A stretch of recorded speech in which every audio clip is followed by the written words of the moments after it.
joining us in the 5th session of the C# track of Fibonacci. Welcome to the session. And so why were we watching that trailer? It's a good question from Michael, actually. Why are we watching Netflix?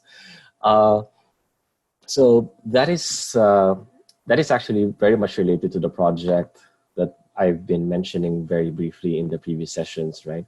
So I think I said it in the 3rd and the 4th session that a good way to learn C# is to actually practice it in a live project. And just to show you the live project that we are working on at the moment, it is the Dash Neural Studio. So we may not go in deeply into this topic in this session. So we're just going to go through it maybe a couple of minutes. So, and what it is and what we are going to develop in relation to it. So for some of you, I think the majority of you must have already been through the other videos, the neural videos in Fibonacci.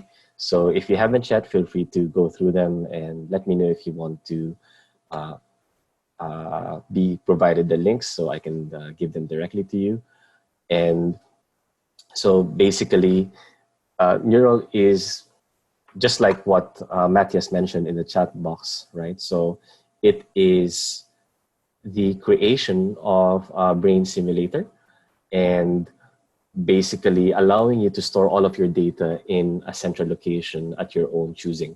So it's not like the platforms that were mentioned in the trailer that we just saw, right? Because in the mainstream platforms that we know, most of our data is stored somewhere else, right? So it's like having your brain divided and put in different locations and being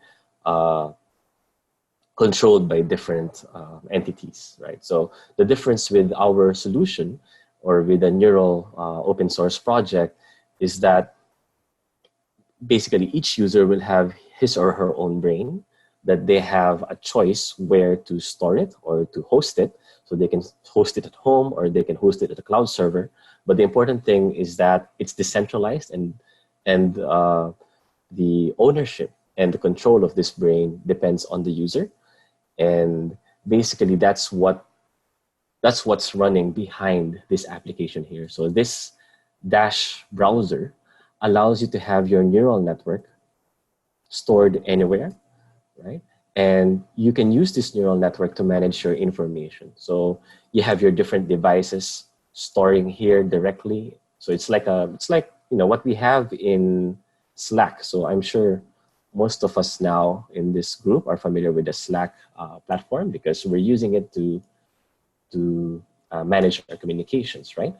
But the main difference is that it's not flat. The data structure is not flat, and that is achieved by using the same structure as our biological neurons. So we use it as an inspiration. So we use our neural structure as an inspiration to structure and process data.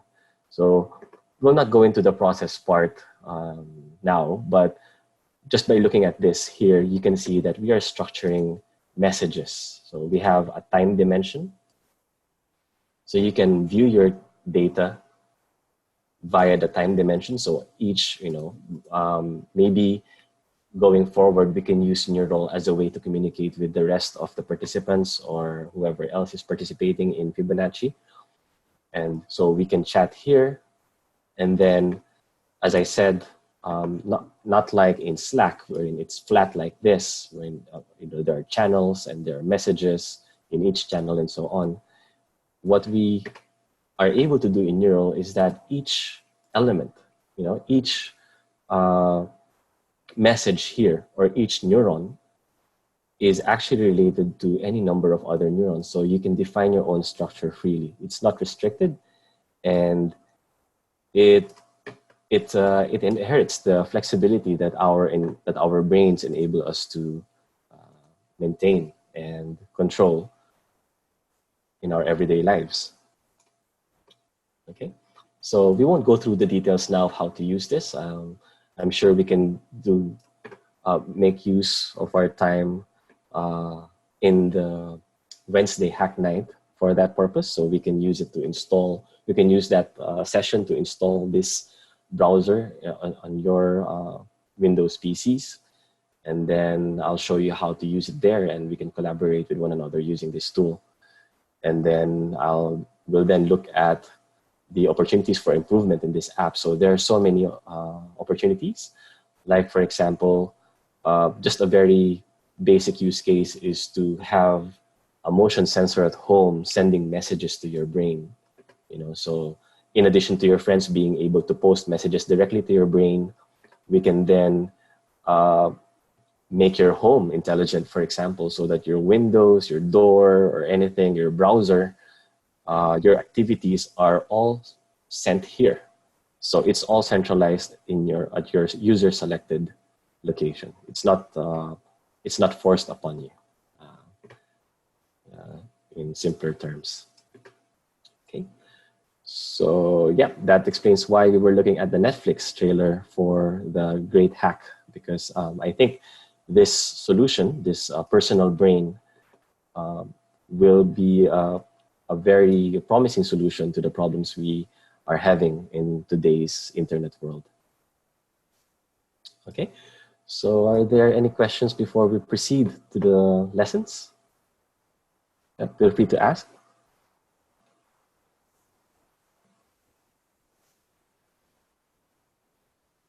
Okay. All right. Thanks, Mattias. Cool. All right. So the first lesson for today. So let's start with the while loops. So are there any questions, by the way, in relation to for loops in the last session? Because I understand it's a bit complicated. I mean, even myself, it took me a hard time learning it when I was going through it in school. All right, so no questions about for loops. Are we okay to proceed? Okay, right, so while loops, on the other hand, I don't like for loops, to be honest. Yeah, they feel complicated, actually. But once you get the hang of it, I promise you, it will just be automatic to you. Yeah. Okay, so while loops are much simpler, right? So while loops are just like for loops, and the main difference with for loops is that it has a simpler structure. So as you can see here, while starts with just the while keyword, followed by the condition that needs to be checked. So remember, in the for loop, this is the second parameter in the for loop, right? So there's a second condition there. Here, it is inside here, the parenthesis. And then inside your braces are the code to execute. Now, the main benefit with for loops is that the 3 parameters required for it to run, remember here, the 3 parameters are explicitly outlined. So first is we are initializing the counter, which should be used for the loop. Then we have the condition, and we have the increment or the change to the counter. Right? So it's explicit here, right? In while, you only have the condition. So there's a possibility, at least for me, when I'm coding, there's a possibility for me to forget adding the counter initialization or the counter change. Right? So by using a for, I am depending on the compiler itself to warn me if I'm missing anything when I'm defining the for loop. Here, you're only defining the condition, and that's it. It's up to you how you implement the counter inside. So as you can see here, the person who developed this code here implemented the counter inside and implemented initialized the counter outside and incremented the counter inside manually. So in a for loop, it's like this. Now, you may ask, why did they do this, right? Why would we need a while loop if the for loop can achieve the same purpose, right? And the reason for that is there are cases when you don't need to wait for the counter, or you don't need to utilize a counter. So a good example might be the user or the developer wants to wait for a certain condition. So let's say while door is closed. So while door is closed, it will go through this forever, right? And then let's say something else, another object in the virtual space modifies that door and then opens it. So if the door is no longer closed, then it will get out of the while loop. Right? So that may be one way of thinking why we use this, why we use the while loop. Right? So it gives you more freedom, so you can implement it in any way you can. The only disadvantage is that there's a bigger possibility for developer mistakes, right? But still, the freedom it affords you, allows you to implement it in any way you want, right? So just to keep it simple, it's just like a for loop, but you are free to define or free to implement the increment or the counter change or the condition and the initialization of the counter or the condition. Okay. So are there any questions? So just like the for loop, you are able to utilize the break and the continue statements as well. Okay. So are there any questions before we proceed to the next topic? I would encourage you, by the way, to go through the exercises in the hack nights, because just like we did last time with Theresa and the other participants, we were able to go back and forth and really flesh out the details of the keywords and the topics in the hack nights. So I would encourage you to go through them there.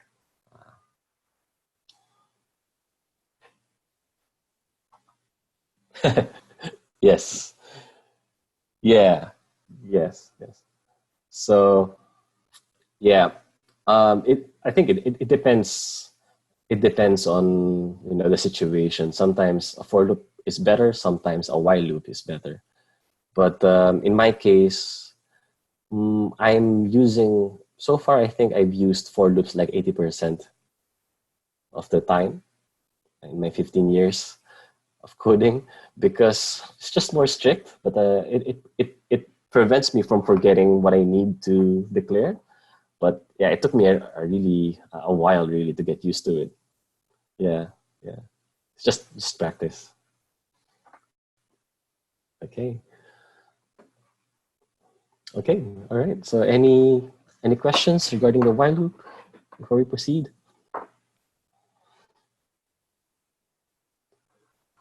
Good. Okay. All right. Let's proceed to the next one. So methods. Methods. I believe we've already discussed this in the first session, as well as in the second session. And to keep it simple, we just need to think of methods as actions for our objects. Remember, in one of the previous sessions, we created a class, I think, of a person or something else. But basically, we said that methods are like actions, right? So if your person is a class, then a good method for a person would be walk or talk, run, or any action or anything that it needs to perform, right? And then a method also has parameters that you can pass into it. So parameters are basically instructions that make your method call more specific. So let's say a method defined in a person class is run.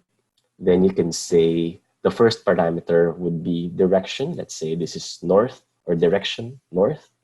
And then speed. let's say 5 kilometers per hour, right? So it's just a translation of everyday language, of natural language into computer language. So if you want to think of it that way, so because it enables you to make it simpler, to think about. So you can say, right? So let's say you have an action, walk or run that we've just mentioned. You can have another action, let's say add, right? So parameter 1 could be the first addend, and the second parameter could be the second addend, right? So that is the name, that is the method of the name, that is the name of the method, or which is walk or run, and the parameter is what you pass in as an instruction in addition to the name of the method, right? Now, before the name, right? So if you remember in the first session, we talked about the method of combination, right? So here, we're just discussing how to combine different primitive types so you can define a method, right? So you have parameters here in open close parenthesis, right? And then you have the name of the method. So in this example here, this is the name of the method. This is the parameter that you define yourself. This is the type of the output. So basically here, we are defining what should be returned from the method. Okay, so in the case of walk or run, let's say walk and then north and then speed, then the type of the output could be, what could be a possible output for a walk? Let's say yes or no to indicate that the action was successful or not. So we can say bool, B-O-O-L, for Boolean. So walk north 5 kilometers per hour, or 5 kilometers. So that's just the distance. And then the method will respond with an output of the result of the action. So let's say, was it successful or not? So true or false, right? So that basically is the, those are the main parts, the common parts for a method, right? Now, you can have, in addition to the output, right? You also specify modifiers like public, private, or static, right? So you can think of public or private. So there are many modifiers, by the way, but I don't think it's best to go through them now. Otherwise, it will just complicate our understanding of methods. But to go through a couple, public is basically a modifier of a method to indicate that this method can be accessed by someone else. Private indicates that only the class itself can call this method, right? So private, that's the purpose of private. So in this case, in this example here, it says public static int multiply, right? So it means that public, this method can be called by any class outside the virtual space. If it's private, only this class can call this method. So let's say person, right? Person has a method called digest, right?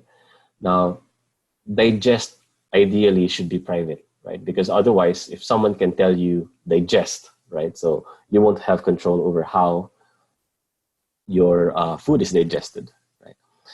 So if it's private, then your body or your own instance can call that method yourself.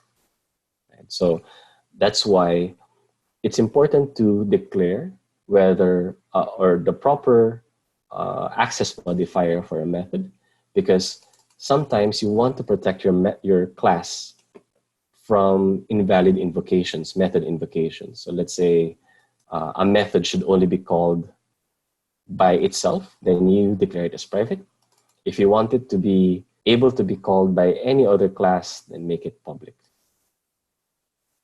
right? So that is an important thing to remember when you're defining methods. So again, you define a method by entering the name, then the parameters to that method, then the type which will be returned when that method is called, and then the access modifier. Okay, so we'll look at the static modifier in the Hacknight. I think it's better to explain it there to keep it simple and short. And then, right, so this is the method, right? So an example of a method that we've been using since we started is the main method, which is the main entry point for the program. Okay? And you can define other methods, as I said, and as needed for your class. Okay. Then your method, so if you said in your method signature that it should have a return type, then your compiler will complain if your method doesn't actually return a value. So let's say this line is not here, your code will not compile. Right? So let's just do an example here. Let's make an example. So let's just copy paste it to make it fast. Right. Not sure if this online compiler is intelligent enough, but let's see. Right, so yes, it complains. So you can see we said here, so there's a conflict basically in how we communicated our intention to the compilers, because here we said that this method should return something, but still inside the method, we're not returning anything, right? So it will require us to paste that or include that line there, because this line return basically says that the result of the multiplication of these two parameters should be returned as a return value of this method. Right? Now, if you don't want to return anything, let's say this is just a method that is called. What is a method that is called? Let's say jump. Right? And let's say you don't want the jump method of a class to not return anything. Then we just say this void. Right? So this method will then not return a value. So as you can see, methods are like mechanisms for communications between our objects. In fact, there is a very good diagram that we'll go through in a later topic. And I would say that this would be in advanced topics. And this is not only used in software development, but also in business analysis, because this is how you look at the communication between your entities or your objects. So let's go through better examples. So just look for sequence diagram and images. Right? So this is very widely used in software development. And this is what's used to see how your objects are communicating with one another. Right? So if we create an analogy, or if we reuse the same example that we used earlier, which is the person, then you can say this is, let's say, manager. Then it says, and you can say that this box here could be person. So manager tells the person, or sergeant actually tells the private, let's say they are soldiers, right? It tells them run, and then parameter could be north and distance. And then the run, the private, for example, then calls its own method, like it tells its own method. Actually, it should go back here. Now, for example, in this case, oh, okay, I didn't do that there. But yeah, this one is a good example. So you could say the soldier tells its legs move forward, it tells its lungs to breathe, and so on, right? So you use the sequence diagram to communicate or to visualize the communication between your objects and how your objects use the methods to transfer information from one to the other. Right, so we'll go through this, don't worry about this diagram for now, but we'll go through this in a later topic, right? So, but basically, you need to remember the point that methods are a means for you to be able to make your objects to communicate with one another. Right? So one part of that communication is the command, and the other part is the parameter to that command, and then finally another part is the return value. So in this case, it's a good example. Yeah, it's a good example. In this case, again, this is the command, this is the parameter, and this here is the result of that processing. Okay, so we'll go through this in a separate session, and this will really help your understanding of how methods work and how execution goes on in a software application. Okay, so were there any questions with regard to methods? I think there's just a couple more that we need to look at, which is the return. So you can return 0, right? So let's say you want to return value 0 when this method is called. If there is nothing, if we're not expecting the method to return anything, then we can just say return. So anywhere this is called, so let's say even if there's code after return, right? It will immediately return the flow to the method. So whatever called this method, the control will be returned back to that client. Okay.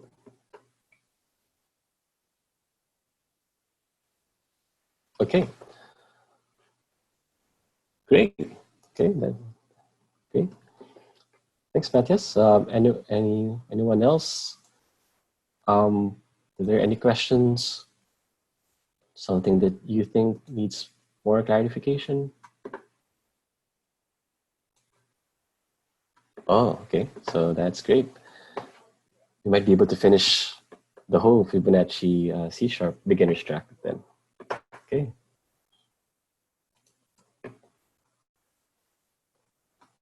Okay, so the next topic is classes, right?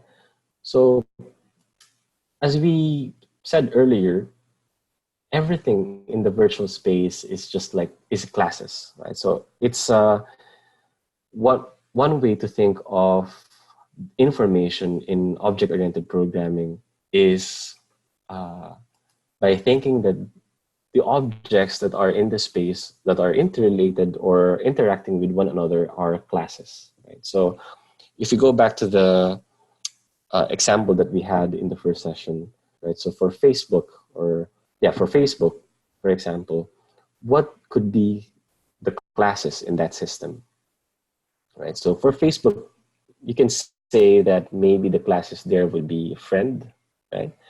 It could be a reaction, so that could be a like, that could be a hate, sad reaction. What other classes? You can have comment as another class there, and so on. So you can have relationships, right? You can have groups, right? And you can have wall post as another class.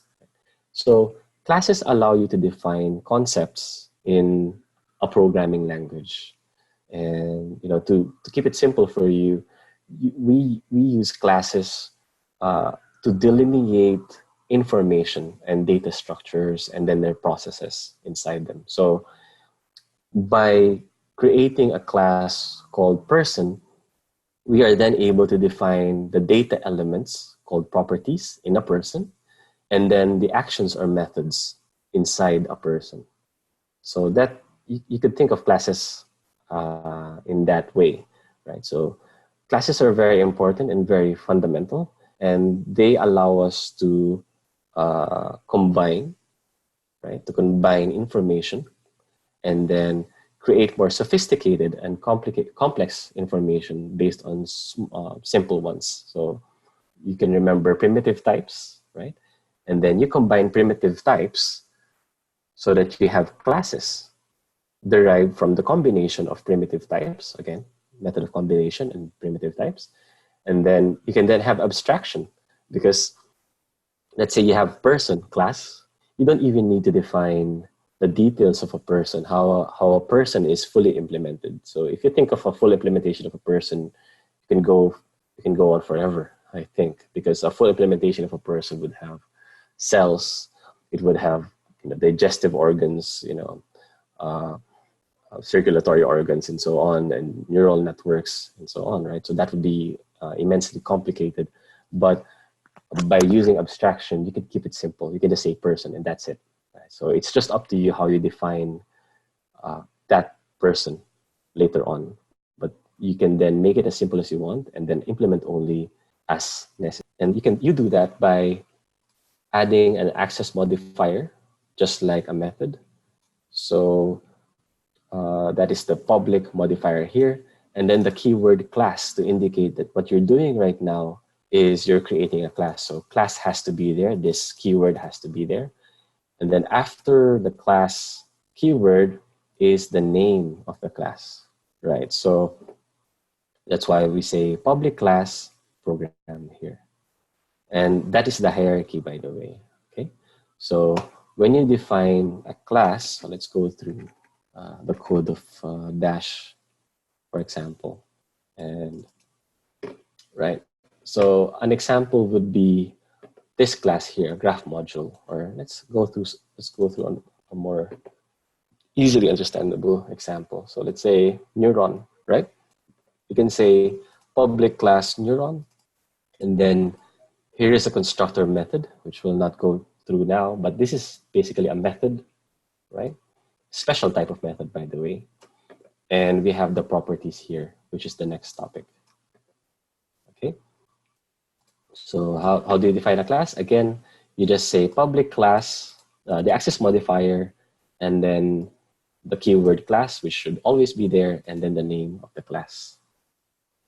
Okay. All right. So are there any questions before we go deeper into the class concept?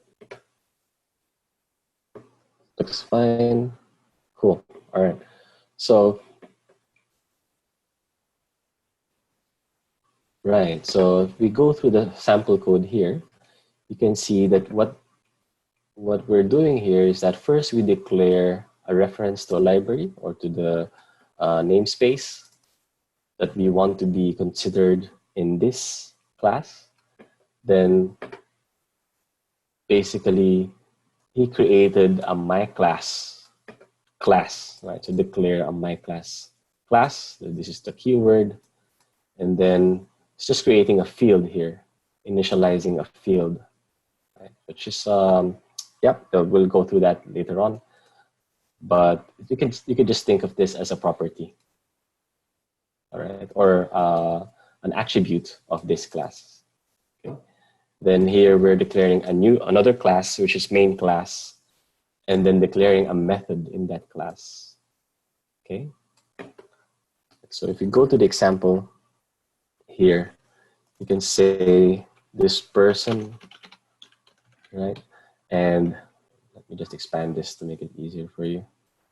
So one of the methods of a person is a main. You should always be there because that's needed for execution. And let's say, let's create a walk. Boolean, and then public bool, and then let's say walk. So let's say this is direction, right? This is the direction, and let's say this is the distance, right? So let's say that this person, we're basically creating a person, right? And let's say that this person doesn't like long distances. Let's say, and this person only walks, let's say this person only walks north, right? So let's say if direction is equal to north, let's keep it simple. Just make it simple. So let's say the distance is less than 5, then return true, right? And let's say this person, whenever the distance is greater than or equal to 5, then this person complains and then says, no, I don't want to walk any distance more than 5, right? So, okay, sorry. Let's just bool result is equal to false. So let's make that the default. So I'm declaring a variable here, and then what it's complaining is that this method should always return a value, right? So this is a practice that I maintain, which is I just create a variable at the beginning of the method and then create a return statement at the end, so that I don't have to walk through each of the conditions. Because let's say this method has gotten very big or very large. Let's say there are 100 lines in this method, which it shouldn't in the first place. But let's say that happens, then if we need to debug, the result of this method, we only need to look at the last exit point, right? I don't usually create return statements, anywhere in the method. I usually try to ensure that the return method is always at the end of the method. Because let's say if there's a return method here and there's so much code after it, then sometimes when I'm debugging, it will be difficult for me to go back there and see, okay, so there's something that happened here, and this method might have finished execution at this stage, and so on. So that's why I try to ensure that my return method is always at the end. Okay? So anyway, basically what we're saying is that in English, if the distance is less than 5, then result is equal to true. So this person will say, okay, I'll walk that. Otherwise, if the person is greater than equal to 5, then it's false. Then it will say, oh, I won't walk that distance, right? So if we, for example, we modify this and say console.writeLine, let's say the direction is this.walk, right? This.walk string, let's say north, and the distance is 10 kilometers, for example. Then this should say false. There may be some data type conversion issues with what I'm doing, but let's see. To string. Well, that should be okay with it. Anyway, let's see. Oh, sorry, this is static. All right, so let's create a person, by the way. We won't be discussing this for now, but you just have to trust me on this for now. So person var p, so we're creating a variable p equal to new person. Right. Okay, so if we run that, right, see, because we passed 10 kilometers, it returned false. But if we say 2 kilometers only and then run it, it will say true in the next one. Okay. All right, so does not need an indent after an if. Yeah, it's not really necessary. I mean, the indentation is, I think it's only for us, for us humans, because we need to be able to easily understand the code just by glancing at it. Yeah. So even if we remove it like this, I think this would still execute. There's a question, by the way, from Mattias. So let's do a very small experiment.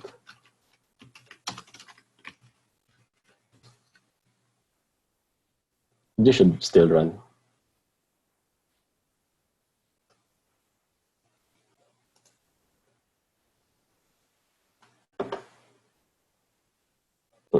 Right, so it's still run. And if it's a single line, by the way, after the if condition, you don't even need the curly braces if it's just a single line. But if there are multiple lines inside a condition, then you need curly braces, okay? So if you run this, it will still show the same. So let's say this is 1 and this is 15. Then this will run the same. Right, so true it accepted the condition, and then here it accepted false. So again, this code here can be anywhere in your virtual space. So this person, this is like as you can see, it's just like communicating, right? So let's say we're creating a person called Joe, and we want Joe to walk north 1 kilometer. We want Joe to walk north 15 kilometers, and that's it. And let's say we want to create another person. Let's say Joe, this is Mike. Then we want Mike to walk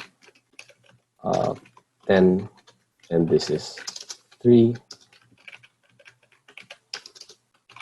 And that's it. So you can see we're just creating a reality, a virtual reality in the computer's memory, and making the characters in our virtual space do things for us. Okay, so that's what classes and methods enable us to do. Right, so I think there's a very good example exercise here. So I would encourage you to go through that yourself. And if there are any problems, then feel free to join us in the next Hack Night session on Wednesday. Okay. Any questions before we proceed to the last topic?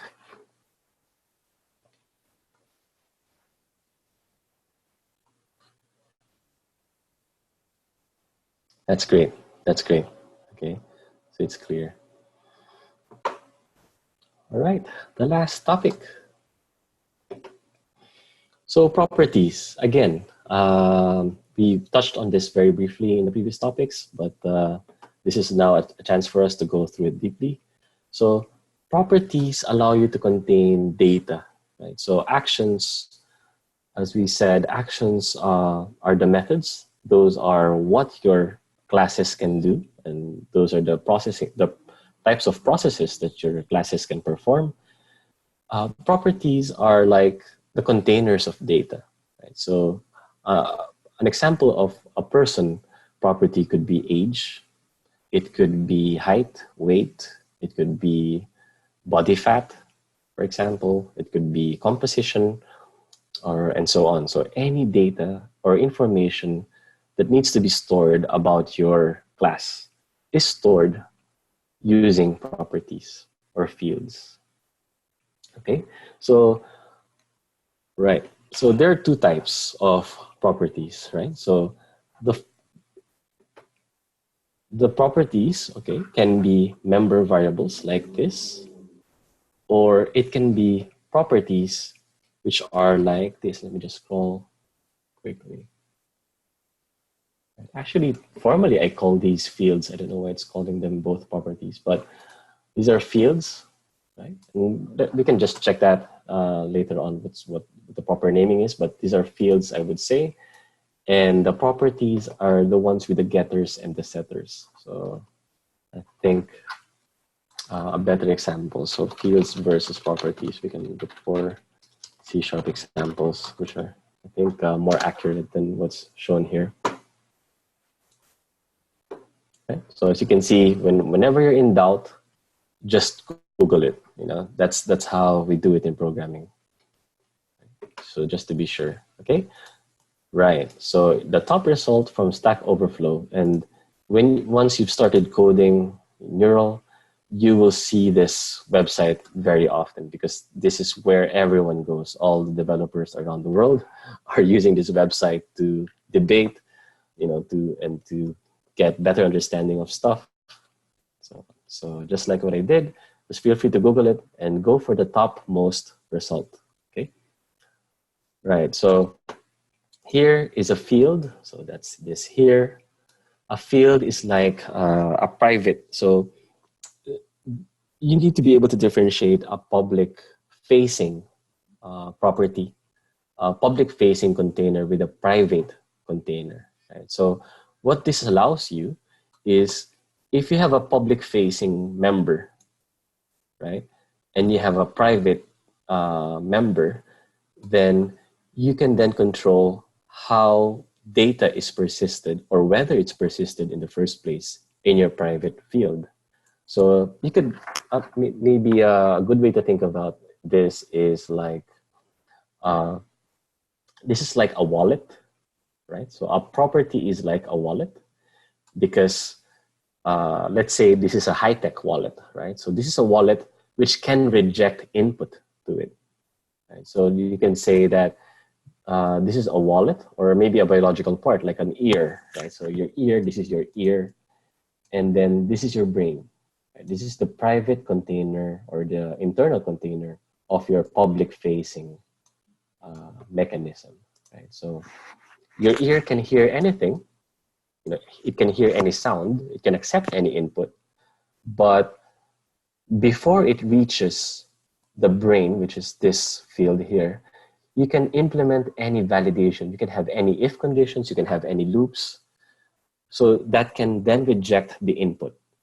Right? So that's why normally when you're designing classes, you have a private store, which is the field, and you have a public-facing member, which is the property. Right? Because all this does is it encapsulates the field so that you can then add any type of validation, any type of processing that needs to be done before the private field is modified. Okay, so I hope that wasn't too complicated. It may have sounded like that, but I'm sure, I promise you, it's a very simple concept. You know, you can just need to practice it and you'll get the hang of it. Right. So just to give you, just to go back to examples here in the lesson, you can see that he has created fields. He or she has created fields for this class, right? In this example here, he did not only create fields, but he also initialized the field values.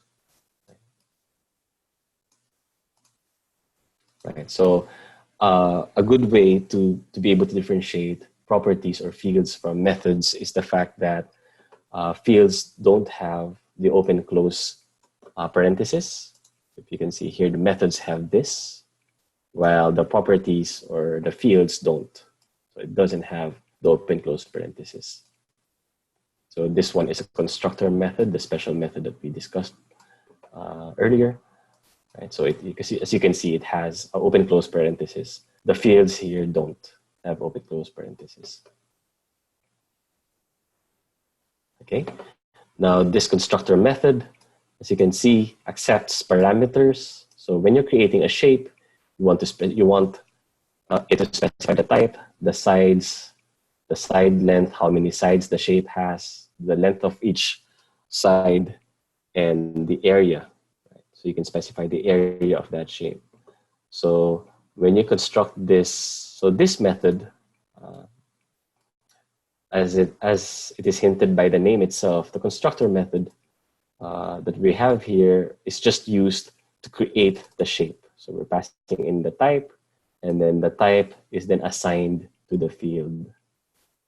Right. So it looks like the property concept wasn't discussed here. Maybe it's because it's a bit more complicated, but just going back to the simpler definition of the topic, properties and fields just allow you to specify data for your classes. Here we're specifying the classes, the data for this class. So this code here, we just copy paste this in our compiler. Then does it have a main method? Yeah, it has a main method. Yeah. So see if it runs.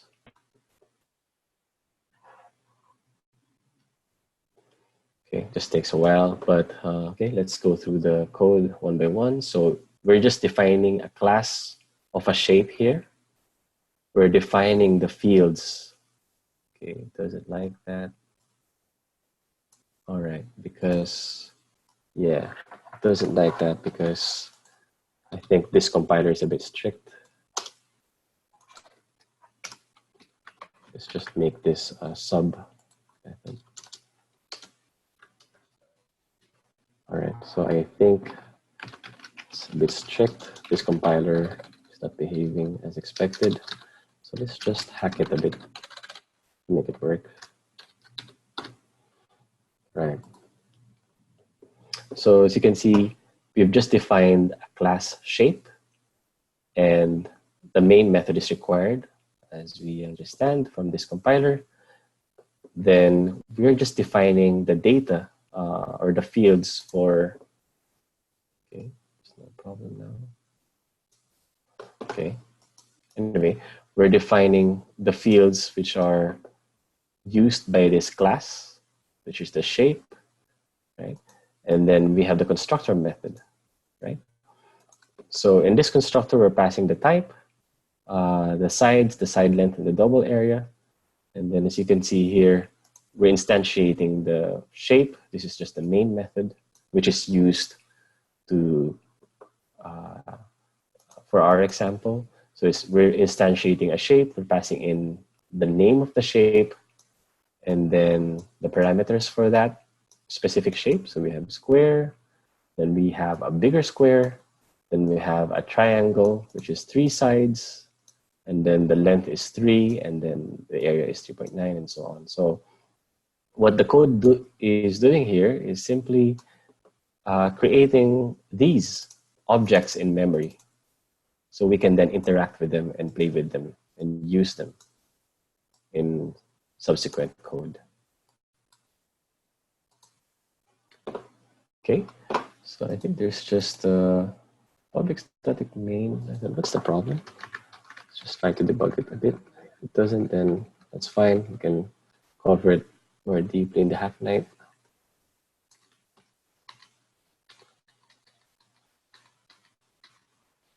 What's the problem there? Static void.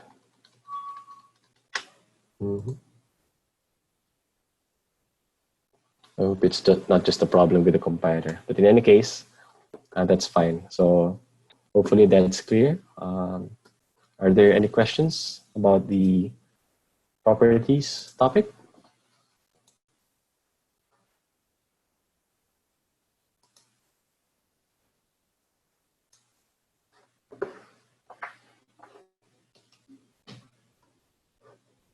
Oh, I think your microphone is muted, Papa Nelson. It somehow indicates that you're trying to say something. Yes. Okay. Okay. Were you trying to say something, Papa? Oh, none at all. That's fine. Okay. All right. Okay. So that's it. Right on time. I think we're just over by a minute.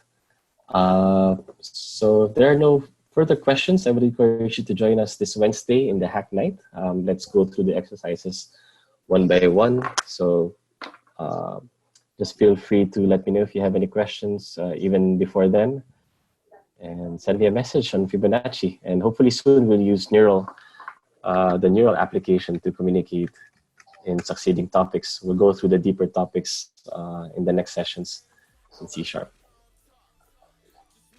All right, thanks, Mattias. Have a good night. Have a good rest of the weekend, and please remember to click like and subscribe in the recording that I'll upload in the Fibonacci channel soon on YouTube. All right. Okay, thank you. Have a good night. Bye-bye.